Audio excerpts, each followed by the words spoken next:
세 번째 이제 조사 기록 그 특강 강연 또 워크숍은 Security Force Monitor 팀인데 SFM. 저희가 콜롬비아 그 로스쿨 안에 이 팀이 들어가 있습니다. 토니 윌슨을 저희가 처음 알게 된 건 2019년이었었어요. 2019년에 저희가 뉴욕에 가서 비공개 세미나를 저희가 하러 갔다가 그때 이제 이 SFM 팀 프로젝트를 알고 있었어요. 그래서 이제 학교로 찾아갔죠. 콜롬비아 로스쿨 찾아가서 토니를 처음 만나고 저희가 뭘 하고 있고 왜 왔는지 설명을 했습니다. 그때 저희가 드렸던 설명이 저희가 한 6년 동안 조사를 하고 보니까 빅팀 레코드는 많은 거예요.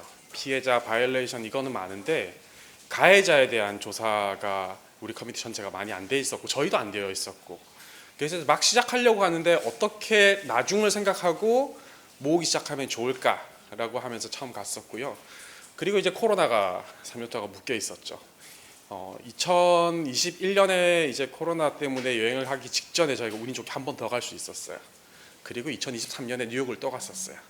세 번을 이제 뉴욕을 가서 토니를 만나고 갈 때마다 저희가 다른 일을 보고 저희끼리 비공개 워크숍을 한 3번 정도 진행을 한 후에 저희가 온라인으로 또 이렇게 컨설팅을 받다가 꼭 한국에 모시고 오고 싶다. 그런데 이제 이번에 올 때는 컨설턴트 니코 파라까지 같이 올 수 있게 되어서 이번에 처음으로 한국으로 초청할 수 있었습니다. 어제 이제 국제회의를 할 때에 그 미얀마의 군부 조사를 한 것들 이제 어제는 굉장히 그 작은 부분만 보여줄 수 있었고요. 오늘은 이제 저희가 보통 하고 나면 이제 어떻게 시각화를 시켜서 전달할 건지 그래서 데이터 비주얼라이제이션이라는 주제로 저희하고 그 많은 얘기를 나눠달라고 부탁드렸습니다. 박수로 모시겠습니다.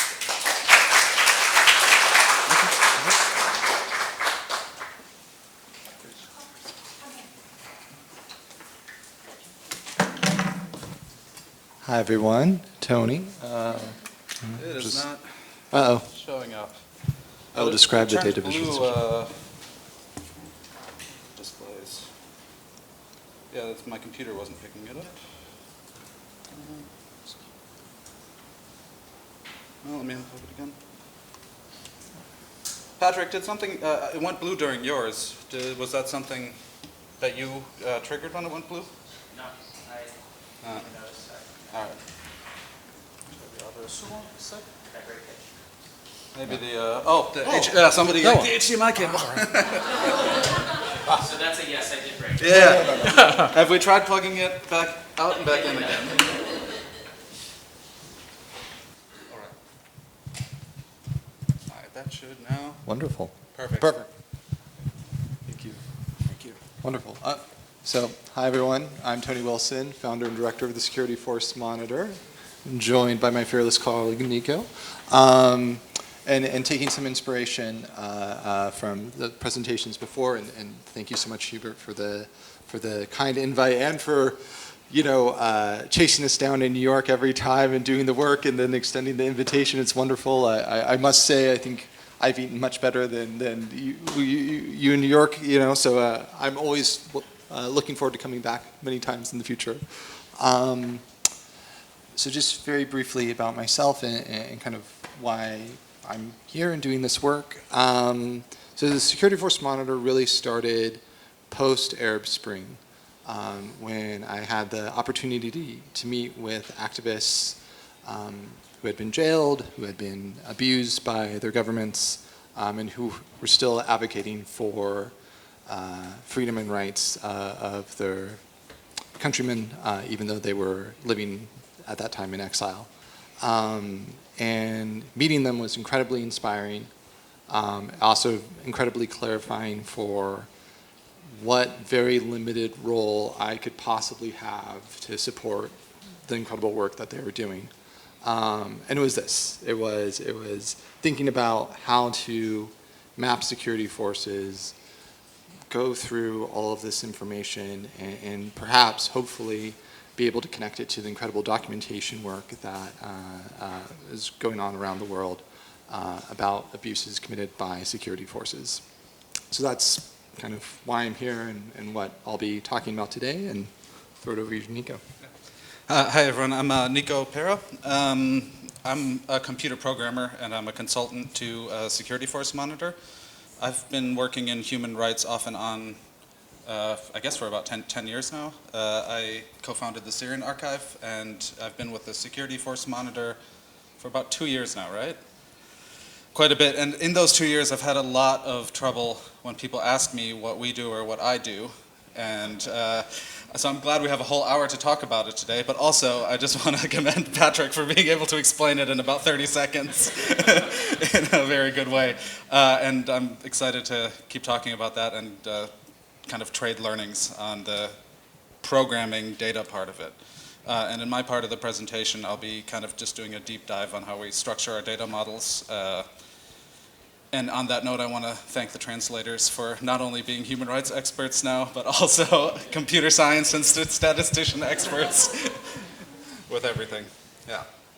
Wonderful, wonderful. All right, so I will talk about the non-technical, non-math things, and just go into, again, a brief overview of who we are and what we do, which is we're using open source research to build the chain of command, areas of operation, identify commanders of police, military, and other security forces of countries around the world. We've done about 20 countries to date.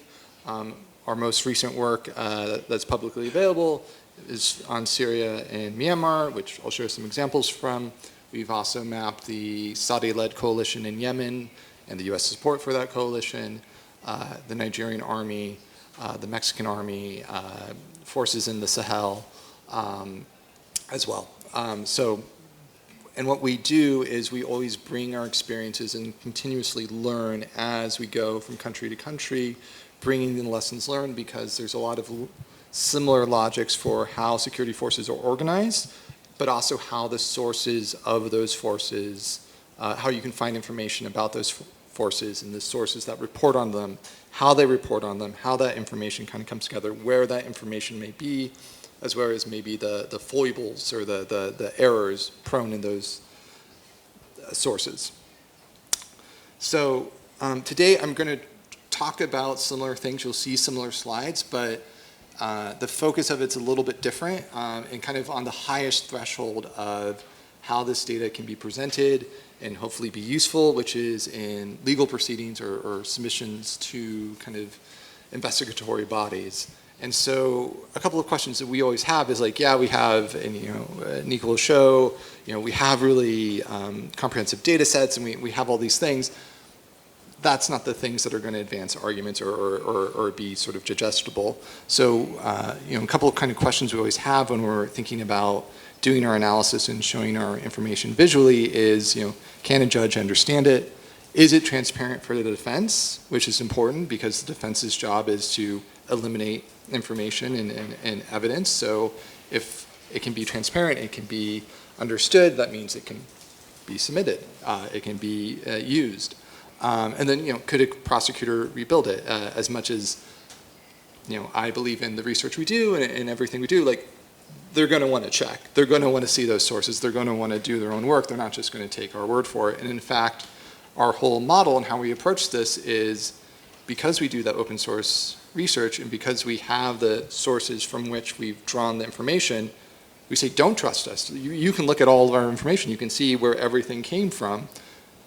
And we do that because we know then it will be more useful for a prosecutor, it'll be easier for a judge to understand, it'll be transparent for the defense. So when I talk about sources and when I talk about, and kind of what you'll see from all the different visualizations, we're living in a very different world when we think about sources about the security forces. As much as I would love there to be a source or two sources that lay out the entire command structure, all the individuals in it, and be able to easily link that to a violation, that's never going to happen. We're 20 countries in, it hasn't happened, it's not going to happen. What we have instead is little glimpses of the structure, little glimpses of the careers of individuals, little glimpses of the areas different units of the security forces are operating in. So what we do in our research and in our process is we start from here. We have one source telling us one thing about a person, a very short period of time. Often a news report will say, Commander so-and-so gave a speech today talking about what a great job he's done. Well, that's relevant for the day of that press, that media story, and that's it. But as we get more sources, they might say, oh, the commander who's been on the job for a month, or, another speech, or, reporting on operations, that his soldiers have done over the last couple of months, or whatever. We start to build a picture of the person's career. We start to understand more about them. And this is true for everything. This is true for the location of a police station, that a battalion reports to a brigade in the army structure, or whatever sort of information we're building, be it that chain of command, be it the commander, be it where units are operating or where they're located, it's going to follow this same sort of logic of sources telling us things through time, that we build the puzzle together and bring the pieces of the puzzle together to understand that structure, to understand people's career, to understand where units are operating. What that means is we're always going to have information that's contradictory. And what we can do, because we've built together that picture through time, is we can see, okay, one, it is contradictory. We can figure that out. Two, we can see well, is this source correct or is it incorrect? How does this person's career match up with other people's career? How does the operations of this army battalion match with the operations of other army battalions? How does the claims about the chain of command for this police station match with other claims about the chain of commands of other police stations? And so from there we can kind of see, okay, it's contradictory, this is incorrect, but we do keep that, which is important as we kind of move forward. When we're presenting evidence or submitting information, we can only say, for when the defense asks or prosecutor asks, do you have any information that contradicts what you have? We can say, well, yeah, here it is, and this is the reason why, and here are all the sources, da-da-da-da.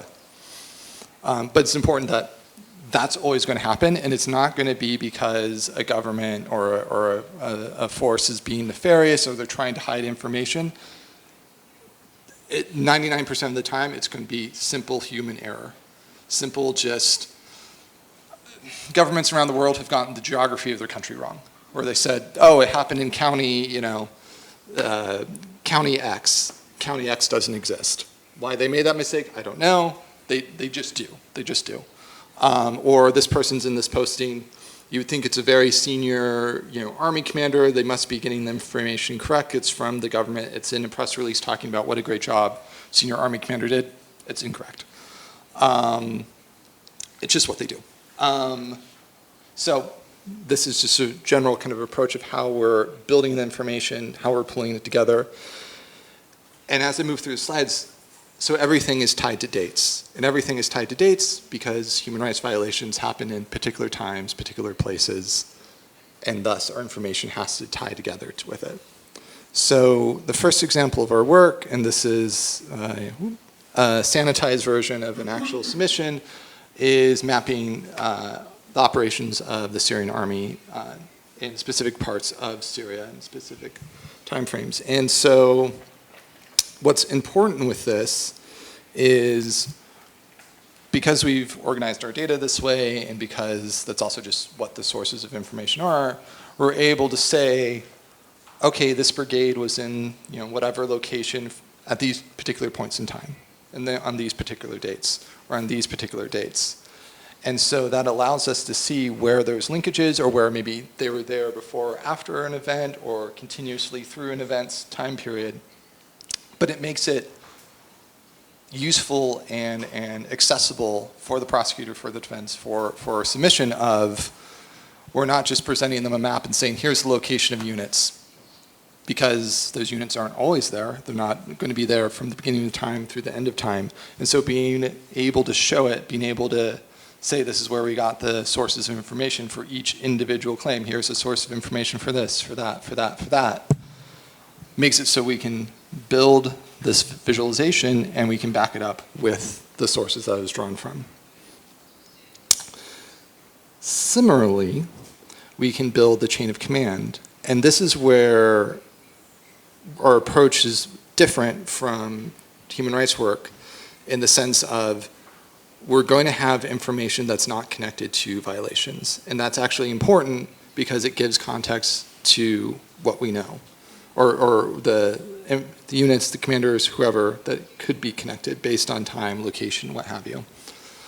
So we're able to say, this is an entire army unit, this is an entire army division, here's the battalions and regiments under it, this is their chain of command through time, and these highlighted ones were the ones where we have information that they're operating at the time. Here are the other ones that aren't connected. Or here are the things we don't know about how the units connect together. And you're always going to have that, and it's always going to be important to kind of show, because it shows where maybe certain clusters of violations or certain people might be the most important, but it also gives you the context to know, the overall connections between units and violations and the overall connection between the chain of command. And it always lets you know, okay, we know about this battalion, it can help ground claims about this battalion and that battalion and so on and so forth. And so one of the things we did with this submission and with this information is we're also able to break down between each individual unit the dates and range of information we have connecting it, from this battalion to this regiment, from this battalion to this regiment, from this battalion to this regiment, all of which are different based on different sources and can be clearly labeled for the prosecutor, for the defense, for the judge, for them to understand kind of what they're looking at and when things can be backed by the sources that we have. I'm going to pause here just in case there's any questions on things. So yeah, and at any point, please jump in, or if at any point I'm not using the mic and it's making translation difficult, please let me know. So I'm going to go through some slides that you saw before as far as our under who's in command report. And the thing that I think actually I want to spend some time on, so I'm just going to, that wasn't part of the slides, but is how we're building the analysis and how we're kind of showing the analysis through time. So what we have is a violation. So a group has documented a violation. It's in a particular place in Myanmar. It's out at a particular time. And what we have are a bunch of claims laying out, all right, this person was in charge of the military is in charge of Myanmar, none of which are going to overlap exactly on that date, but because they happened before and after, help us build the chain of command, help us build the linkages and evidence, all of that. In this case, the claim had, the group reported this little bit. They identified a specific perpetrator and kind of this was it. How it connected to the rest of the chain of command was unclear, but because we were able to draw on all of these different sources, we were able to build that broader chain of command from this unit is in charge of this unit, is in charge of this unit, on down to the actual specific perpetrators that the group identified. And we did that for hundreds of cases in Myanmar, again, drawing on open source information.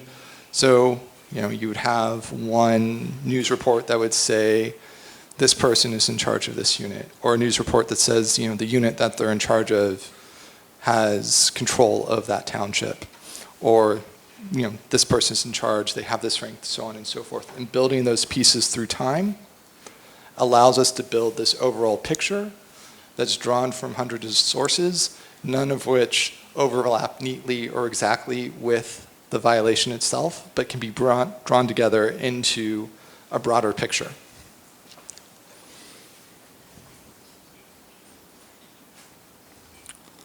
And so because of that, we were able to build our analysis and say, these commanders, this is the overall picture of commanders of the Myanmar Army during that 12-year time period. Again, we have commanders that aren't necessarily connected to violations, but here are all the commanders, more than 60% are. And again, that's important because if we're thinking about showing and helping evidence claims of systematic violations, claims that these violations were part of state policy, that they're widespread and systematic. This is a way to kind of build that argument and ground it with an overall picture of what the chain of command is, who the people were, and how that overlaps with what groups have documented. Again, I don't want to spend too much time on it because we presented it yesterday. We're also able to visualize the chains of command. So we go from individual officers to the overall chain of command, showing the concept of how many times did people hold these positions during this 12-year time period. Again, that's important because it helps, then you can make the argument, well, everyone who ever served here had violations. Everyone who ever served here had violations. Many people that served here had violations during their command. Almost everyone who served here had violations during their command. And that's really critical and important, again, for building that case or building the argument that this was systematic. It wasn't, oh, a particular commander was bad. It was basically everybody. Also, it's not just that the Army always is committing violations. It didn't commit violations in the Capitol, or we have no documented violations in the Capitol. We have no documented violations when people served in the Capitol, but when they went out to the countryside, when they went out to rural areas, then they're connected to violations. Or if they served in these rural areas and then got promoted to the Capitol and moved up, suddenly, the violations don't happen.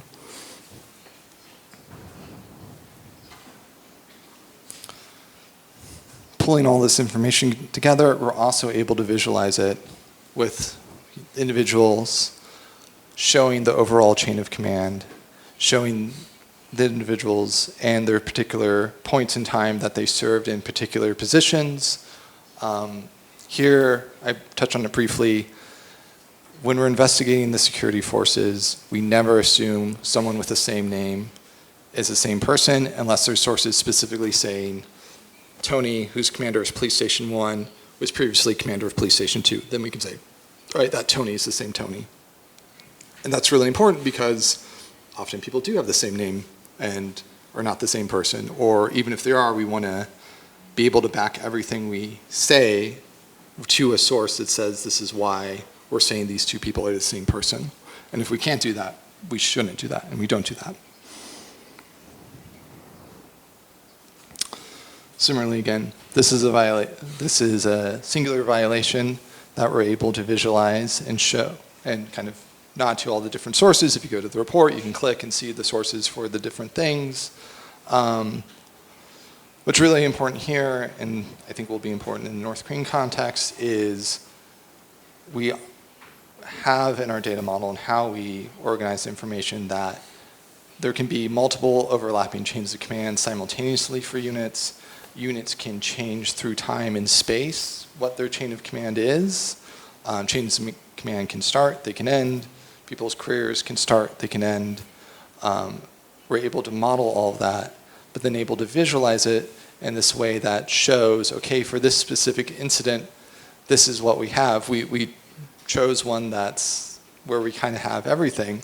But in other cases in this report, you'll see, we may not actually have a commander at this level, or we may not actually have a commander at this level, but we're still able to build the overall chain of command with the sources we have and connect it up, even if maybe we're missing individual officers along the way. And that's important because we can then still connect everything up. And now I will hand it off. It's a perfect segue to Mr. Niko to take over, who will be showing a lot of live demonstrations of our tools that we're using on the back end, and hopefully will be part of the sort of front end things we're using as well. But yeah, Niko, please. Thanks. Does this mic work as well? Yeah. I can hear it working. So I'm going to go off-road and into a Miro board. This was a very exciting project for me to start with. One, because when I arrived at Security Force Monitor, the data was already impeccable. They had extremely good data management practices, had a very good idea about how everything was working. So once I was able to learn about graph analysis, query languages, data log, and all these sorts of things, I was actually able to pull a lot of interesting things out of it. And one thing that we were talking that's important about this data is the kind of idea of like this dimensionality. Time is something that can be applied to every single entity in the data set. You know, from a location, I live in Berlin. East Berlin only existed for a certain amount of time. If there's an incident that was attributed to happening in East Berlin at a time when East Berlin didn't exist, it can't actually follow the graph query. So we can, the idea of time can be associated with every single kind of entity in the database in a generalized way. Geography as well, many things happen in places. Oh, I should use this? Thanks. All right, this one's on. Geography as well, and as well as the sources. How can we, after all of the aggregation work is done, and after we pull all sorts of information and make our visualizations, how can we go back and say which sources actually made this claim? Where are we pulling this data from? This name, how many sources say that this person has this name? So that kind of goes through the aggregation. So now we're going to get techie a little bit, and I've tried to make simple drawings of kind of how this process can work. On the left you see two claims, and these claims are able to make assertions. So these claims are talking about the name of a particular unit. So this unit has two other names, and our researchers through the research decide that this is talking about the same unit, and those can then be aggregated into one unit where both of those claims are aggregated into a list. So you can actually look back and say which claim made which data point at any point in our. You can always go back and ask for that data to get it back. This is how it works on a data level, what Tony was talking about getting the sources to infer date ranges. If we have three separate claims that are talking about the 33rd Light Infantry Division as a child unit of the Northeastern Regional Military Command, speaking of different time periods, we can infer the existence of that relationship between the two, between those two units, and that we can then use in further analysis. I'll also stop here and see if anyone has questions, if I should go slower. No. All right.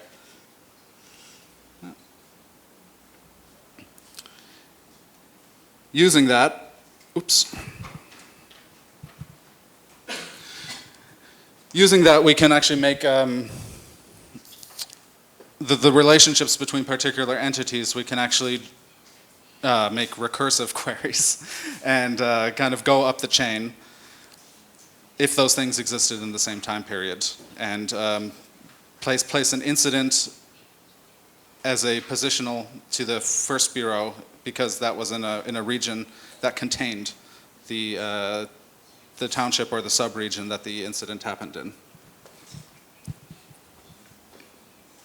So that's a little bit of an analytic kind of explanation, and now I can show you some of the tooling that we have internally here. So this is a page where we're talking about Tun Tun Nong as Brigadier General, as well as Major General of the Northern Regional Military Command. And this is an entity describing their relationship, which was put together from multiple claims from multiple sources. Here we see the list of the claims. Some of them made assertions about the rank, which were speaking of what the rank of this person was in the military. Others don't specify the rank, but simply that he was a commander of this unit of the military. You're also able to see all of the articles, sources, and books that were used to make each one of these individual data points from all of these different locations. They also have the date ranges inside of them for which the claim is true. Using all these claims, we can infer the existence of this relationship, or this posting as we call it in our internal vocabulary.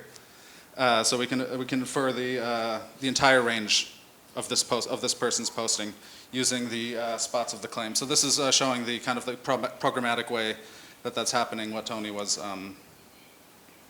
talking about in the other slides. We have a way of representing imprecise claims. So this is likely a claim that said in 2013 this person was appointed. We don't know when in 2013, so we draw a long line that says at some point within this. So we have the concept of different types of date ranges. Date ranges which say some dates within the state, for some dates within the state range it's true, and other date ranges which say for all within the state range. We are then able to make a map of all of the subordinate units, peoples, and incidents of that happened while this person was Major General of Northern Regional Military Command. You'll see in blue the relevant ranges. That's Regional Operations Command. You'll see that Tun Tun Nong for this blue range can be traced to actually being in command of this unit. We can look to an example that I picked out, which is the 77th Infantry Battalion, which makes it clear the relevant range here for which this person was in command. So this person's posting as Brigadier General was during this time period. And then this is the chain of command going down onto the 77th Infantry Battalion.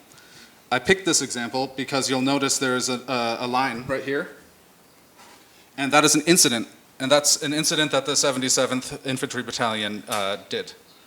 But you'll notice it does not travel up the chain of command to Tun Tun Nong, because during this time period, that didn't exist.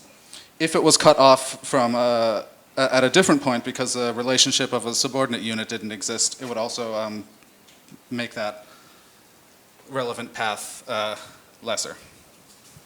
All right, now I also had an example of an incident that did exist. Over here, the shelling.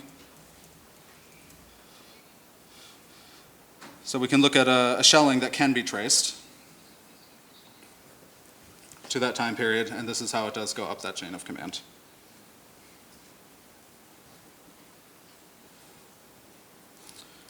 Using the kind of this on a scale, we're able to make these renderings of the chains of command, and we have two separate algorithms for doing that. The first is the actual chain of command of how the research is put together. And that you'll see that here on the right. But not all of these, we don't count all of these for an incident traveling up, because some of these units were not positioned in the location where the incident happened. So by combining the chain on the right there to this chain on the left, which I'm going to expand, just as a side note, it's very difficult to make interfaces that do well with these types of graphs, because they can get either extremely wide or extremely tall. So finding something without a zoom capability is kind of difficult. But we'll see in this case, it's the Coastal Regional Command that had both a positioning in this district as well as this region. Therefore, we can actually rule out on this side the Southeastern Regional Military Command and the Northeastern Regional Military Command, who both had command of that unit. But we can see that the Coastal Regional Military Command and the things above it, those are the ones that we can attribute the incident as an allegation in that. And similarly, we can see a large range of all of the commanders of those units that we can go off. And I think I'm going to wrap it up there, because I think that's probably time for us. I wanted to show, just as a very last slide, that all of this comes from a spreadsheet that we're kind of pulling all of this information from. And when the spreadsheet is updated, the entire interface updates as well. And we've developed a data format that we think is pretty comprehensive that can pipe from this spreadsheet into a Postgres database, as well as a data log database that I use for most of my analysis, as well as simple JSON structure that can be exported and analyzed from anybody. And we're hoping to be able to release that soon, right?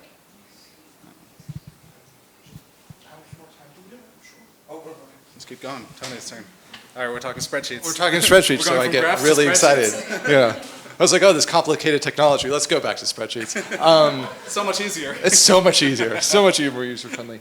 But I just wanted to say, so yeah, so this all comes from a spreadsheet. It's all fairly simply organized around just kind of bite-sized concepts of you have individuals who have names and maybe biographical details. You have units that have names and sort of exist through times. That's one. Those are two concepts, and then those units can be located in places.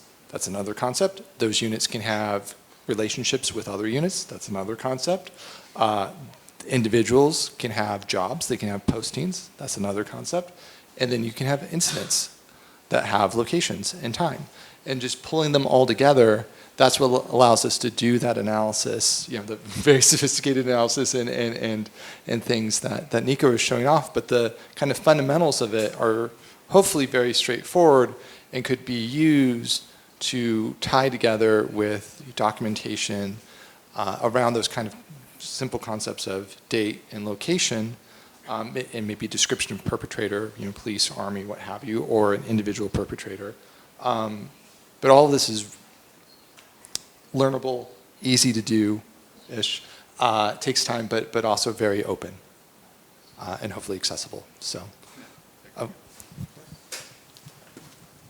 If we do have a little bit more time, I can show off one more. Do it. one more part. It's a spreadsheet. Yeah, it's kind of the mapping portion, which we kind of glossed over because it shows up in the graphs and in the command charts because actually locations form a natural graph. Those are within other locations and those which aren't. But we have this kind of way of searching through our data sets, locations and which units were in which places at which times. And you'll see you're able to look through and highlight the stuff, highlight the locations. And if you wanted to search for a specific unit, for example, I always go the 88th, you can then get everywhere that unit was positioned and the time periods for which it was positioned, which you will see on the time periods on the right-hand side and the locations on the left. Yeah. But again, all from the spreadsheet.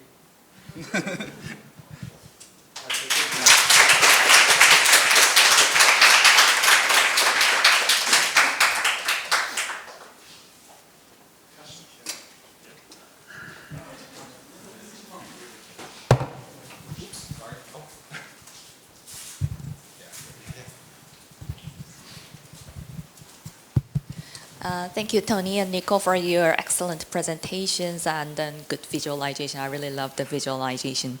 And my name is Bitnak Kim. I'm from Citizens Alliance for North Korean Human Rights. My question is, while listening to your presentations, I actually thought how to apply this to track down the command structures in the North Korea in terms of the human rights violation, because mostly from the victim's testimony that there are mainly two organizations that are mentioned in victim's testimony, like one is the Ministry of State Security, MSS, and the other one is the Ministry of People's Security, MPS, and it seemed that even though it seemed that MSS is on the upper hierarchy than the MPS, but anyway, they are almost on the same level, and then they are collaborate each other. So it seems like they are on the horizontally almost lie on the same level. And then how to express those data and then how those collaborative relationships using those kind of things. Thank you. Great question.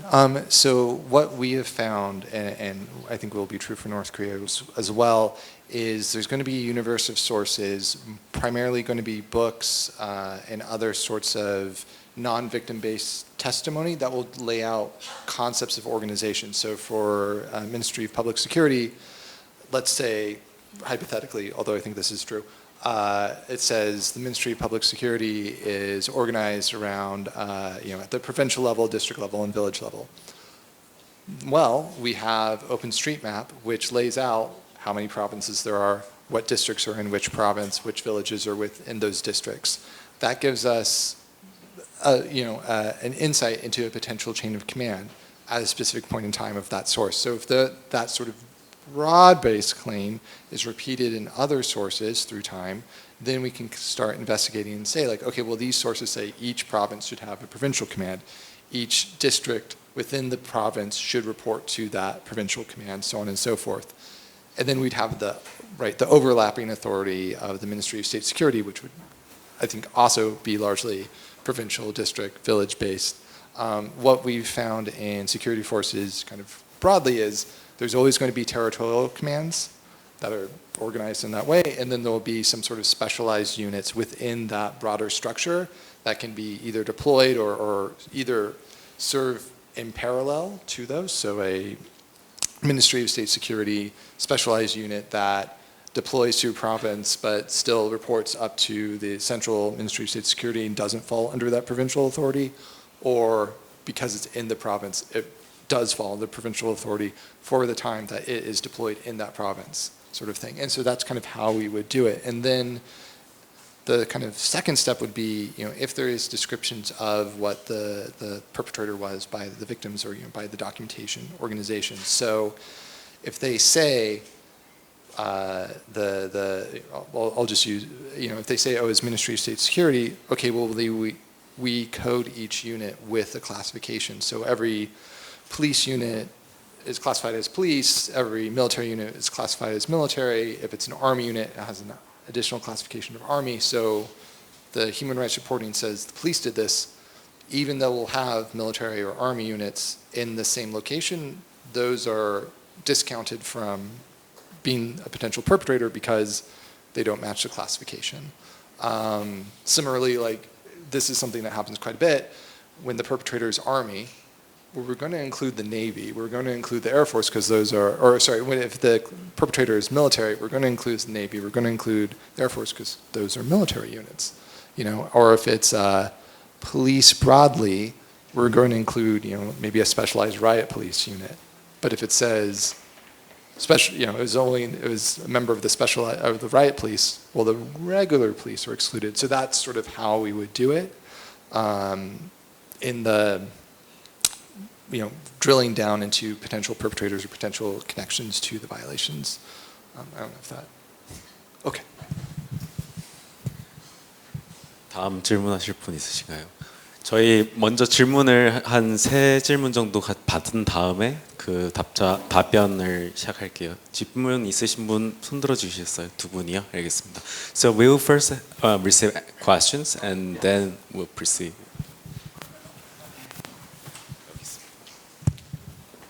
So I have 2 questions. Thank you so much for the presentation. Now I feel like I have a clear picture of what SFM does. And one question is, could you share more about your experiences collaborating with partners who are working with data? For example, I'm coming from a perspective where we do have Burmese partners who are working on collecting data from the field, and mostly those are violations documented by victims themselves. And for example, if someone is documenting one incident and they only got a glimpse of the perpetrator, for example, this person was wearing this color of uniform with this symbol on this date, and this event was happening in this state in Myanmar. And those kind of collection could be really powerful if it is collaborated with this kind of pre-existing data collections. And that was my first question. And my second question is, what would be the practical way of applying this model to North Korean context, following Bitna's question? For example, you mentioned that those informations are mostly coming from open source media. And a lot of credible sources about the chain of command system of North Korea is coming directly from North Korean media, and mostly those are in Korean. So did you have professional or translators who translated the Burmese media coverage into English? And would you consider doing the similar collaboration with, for example, Korean researchers who are translating what is covered in the North Korean media to be able to have this picture. Yeah.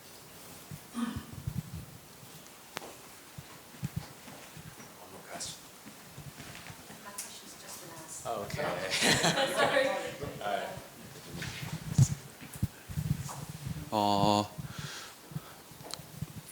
좀 나중에 더 물어보겠지만 다 있을 때 물어보고 싶은 게 있어요. 관찰입니다. 저희가 관찰을 오랫동안 이제 하다 보니까 뭐 북한의 미디어 자료, 뉴스, 인터뷰, 피해자 인터뷰, 북한의 내부자 인터뷰 보다 보면은 이렇게 위계적으로 있는 모든 채널 커맨드를 밟아가지 않는 경우들이 많이 보여요. 이렇게 점프를 하는 거죠. 지시라는 게 굉장히 그 위에서부터 탑다운으로 모든 스텝을 딱 거쳐올 것 같지만 실제로는 그렇지가 않고 이 중간에 있는 특정한 유닛에 있는 부대가 특정한 오퍼레이션을 전담하는 경우가 많아요. 예를 들어서 킬링 부대, 살인을 하는 어떤 부대가 직접적인 명령이나 아니면 고유하게 그 임무를 지시를 매번 받지 않더라도 그 임무를 계속 수행하게 되어 있는 경우, 이 경우는 사실 커맨드보다는 사실 이 안에 있는 내부자 사는 게 좋지 않느냐라는 생각도 들긴 들었었는데 그런 경우를 혹시 관찰한 적이 또 있었는지. 두 번째는 지휘 체계보다도 국가가 부과를 해놓은 혐의, 그 정권의 관점에서 볼 때는 범죄의 종류에 따라서 어떤 경우는 2단계의 지시, 어떤 경우는 3단계의 지시, 어떤 경우는 로컬에서 알아서 하도록 되어 있는 경우들이 있다는 거죠. 굉장히 이제 그 리더십이 뭐 어떤 딕테이터가 가장 이제 심각하게 처벌하라 되어 있는 것들은 그 로컬에 있는 유닛들이 오지 않고 실제로 그 캐피털에서 아주 그 막강한 권한을 가진 부대가 실제로 와서 처벌을 하고 가는 경우들, 그런 경우들에 있어서 이제 사실 이 그 센트럴 그 유닛이랑 로컬 유닛이랑 사이관계가 굉장히 복잡하게 꼬이는 경우들을 많이 보게 되어서 우리의 이제 사실 챌린지는 나중에 이걸 어떻게 시각화를 시킬 때에 어떤 그 크라임 차지에 따라서 다른 경우, 어큐제이션에 따라 다른 경우, 또는 이제 뭐 그런 것들이 다양한 컨텍스트가 있을 것 같아서.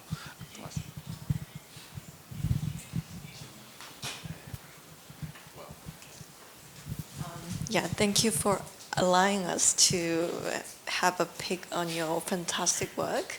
My question is, so while I was looking to your presentation, I thought if I were a Burmese perpetrator, I'll probably shit myself because it's very well documented. So my question is more on, it's really good material for seeking accountability, but as a human rights advocate, how may we utilize these amazing work documentation to deter further work? So my question is, was there any case that you witnessed so far that your amazing work has been acted as a deterrent so far?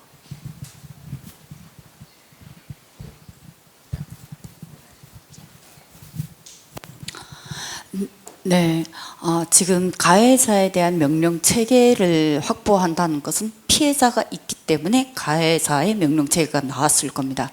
그러면 지금 가해자에 대한 명령 체계만 보여줬을 때 피해자들이 특히 가해자를 국제 보고서를 내는 거하고 완전히 다른 차원에서 꼭 집어서 이 명령 체계를 할 때 그 증언에 대한 피해자들에 대한 조치는 어떻게 하셨는지, 특히 상대는 군 조직입니다. 무기를 다룬 군 조직은 상당한 위험을 부담하고 그러한 보복성의 문제를 고려 안 할 수가 없을 때 피해자들에 대한 증언 문제는 어떻게 하셨는지, 어느 정도로 공개를 혹시 하셨는지 하는 부분을 정말 궁금합니다.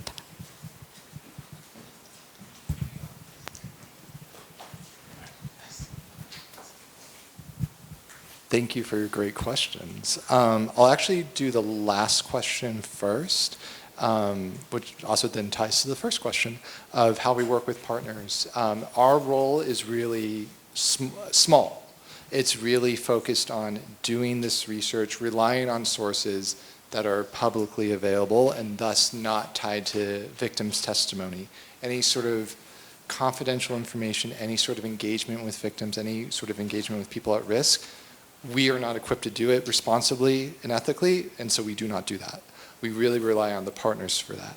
Similarly, or in a very different context, we don't do interviews. So we've done partnerships with journalists. We can say, this is what the open source record shows, these are the questions we think are relevant, but it's up to the journalists to conduct those interviews, protect their sources and everything else, because we are not good at that, and so we should not try to do that because that is not being responsible. The potential benefit from that kind of collaboration with our partners is, one, we are going to be looking at sources that are not useful or relevant for human rights documenters. Like for the Burma example, it would have been kind of crazy if someone read 20 years worth of state media reporting about commanders giving speeches. Who would do that? Oh, it was me. I did that.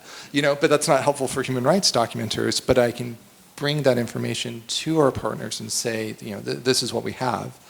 And as we work with our partners, that's really our role, is to say, this is open source information that we've pulled together.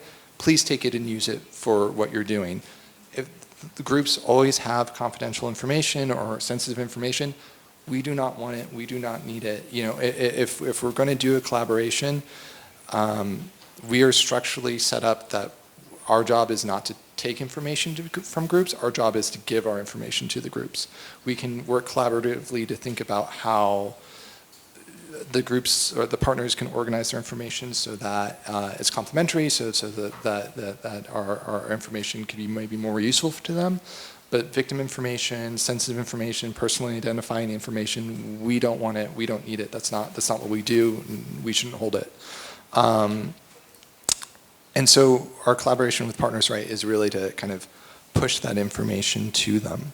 And so what we do in the Burmese context, honestly, is to say, okay, if you're reporting the kind of most important things that would connect to the chain of command, or is the location, ideally at least the township, or maybe more specific, that's fine, but like the township level, we can always connect it to the chains of command if it's more abstracted. So in the North Korea context, it was at the provincial level, we would say, okay, well, that's where the analysis would start, would be the provincial level up, maybe one of the district level, maybe one of the village level units is the perpetrator, but we kind of can't exclude any of the village. All the villages are potential, all the districts are potential, so province up. Or if you go to the district, you'd say, okay, all of the village level units within that district are potential perpetrators, we can't exclude any of them, but we can exclude the other districts. And so with the Burmese partners, what I would say is, to tie it to geography, and we use, because we're entirely grant funded, everything we use to kind of organize the data is freely available. So we use OpenStreetMap to organize our information. So we'd say, okay, let's work with partners, to use OpenStreetMap in their sort of documentation, or at least, internally to kind of help our information to connect. And then as far as, the non-English language sources, I'm a product of the American school system, so I can only do research in English.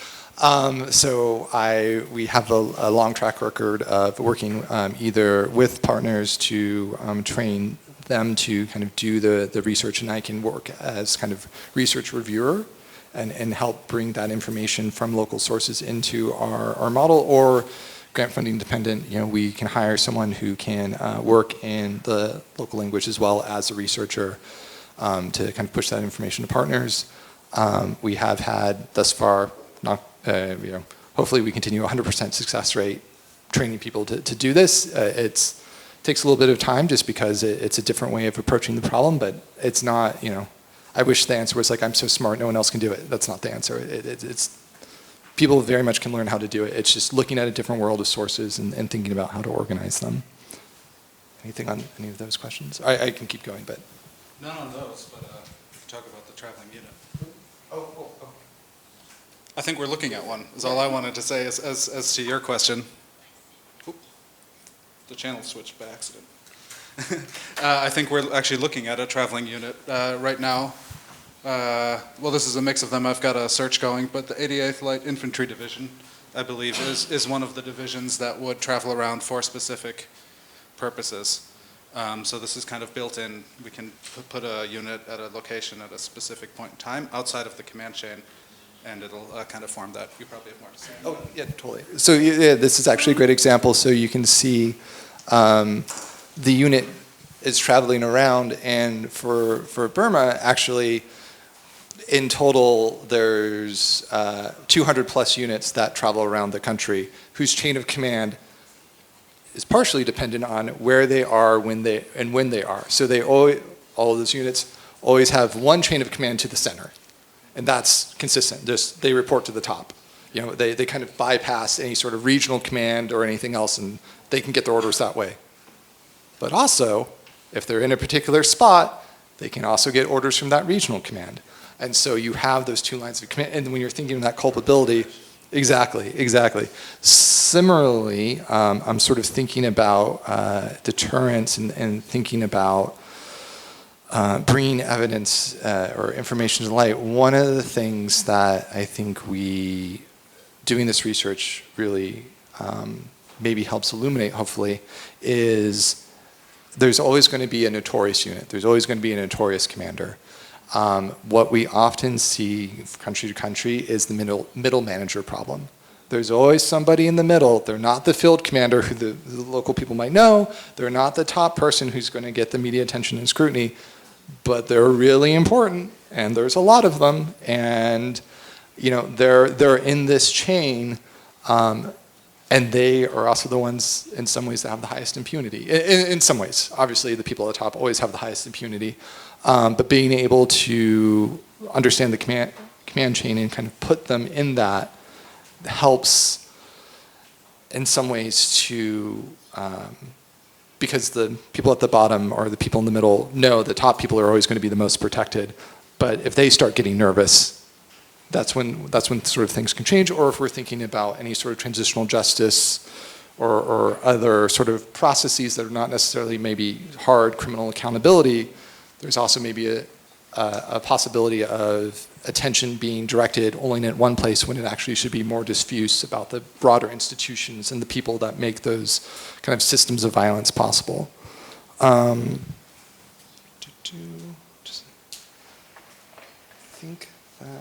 I think that is all of the questions. I hopefully answered them well, but if there's anything else or any other.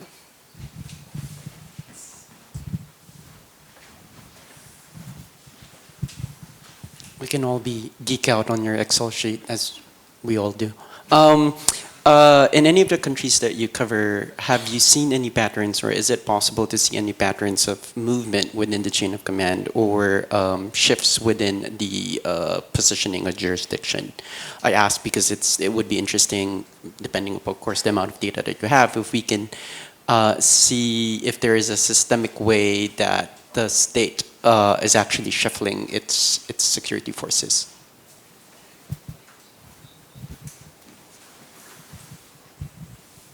Absolutely, yeah, so that's a great question. So there's a couple of different ways that they've done it, and in some cases, there's particular places where people are sent to sort of, yeah, earn their stripes or basically do the state's bidding of violence, and then they get moved somewhere else.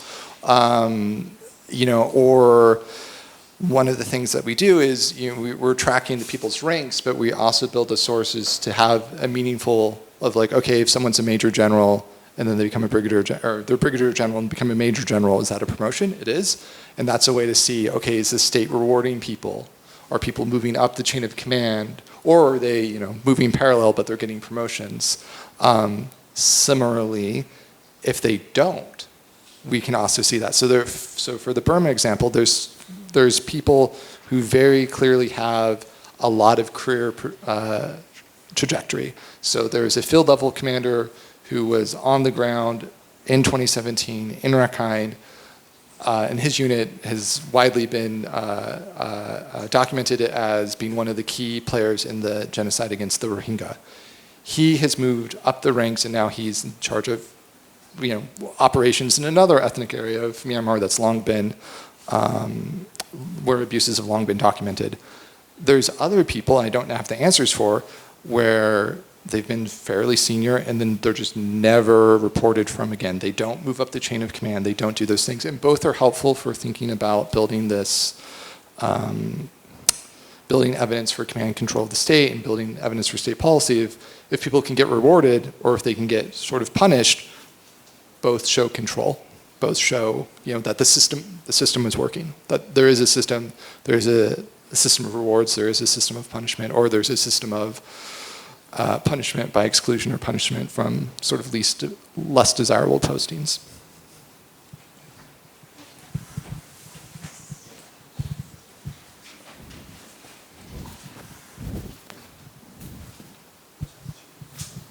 I think my question is that I think in the North Korean context, like not all of the commands were conducted by security forces. A lot of those are in a very like bureaucratical structure. So it is from the party or from the bureaucratic and to the security forces who are acting on it. So my question would be like, and also like another point of view is that like bureaucratic is very like complex. Sometimes people are having some ranks but doing a lot of things, and also a lot of organizations are doing the same thing, which is quite confusing.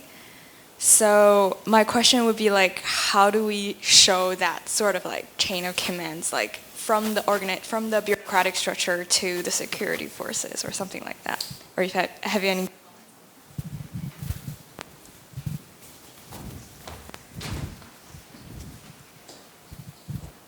Thanks for the question. I think on that note, the data model is pretty flexible. So we're able to very quickly add a different type of organization type if we were to follow a bureaucratic structure and then define a set of rules for how command can travel in those instances. And that kind of makes it very quick for us to adjust this model to new fields and new structures and new ways to travel. I call it travel. Within those structures, because it's kind of when you jump from one entity to the other in that way. In the same way, we were also talking about adding different relationships between people. These two people went to the same school together. These people are related, they're family, but defining these relationships is actually quite easy for us, and then defining rules of analysis is quite easy because we did the work to generalize a lot of the structure. So time-based things, location-based things, and all of that can be just pulled up quite quickly. Yeah, and I'll just say, I mean, the other thing, just the foundation for all this is if we have the sources to lay it out, that's great. I would say, and we very much recognize in the North Korean context, there's going to be things that the source is a victim or a defector testimony or something else. And if we were working in that context, our role would be to help the partner organize that information or work with that information or think about that information and see how it connects with what's in the open source world. I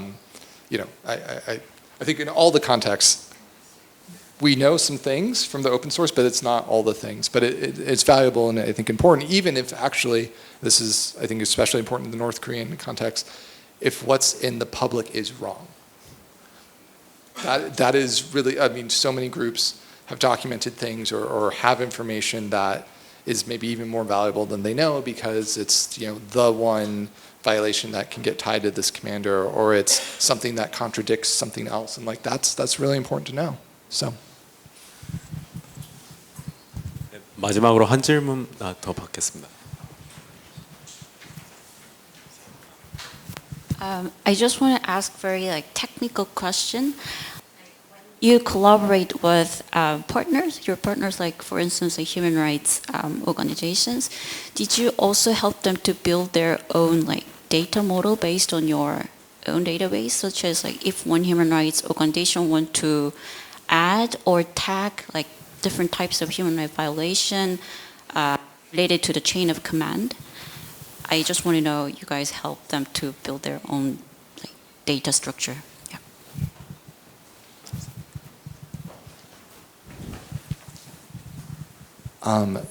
We would love to. It would be new for us.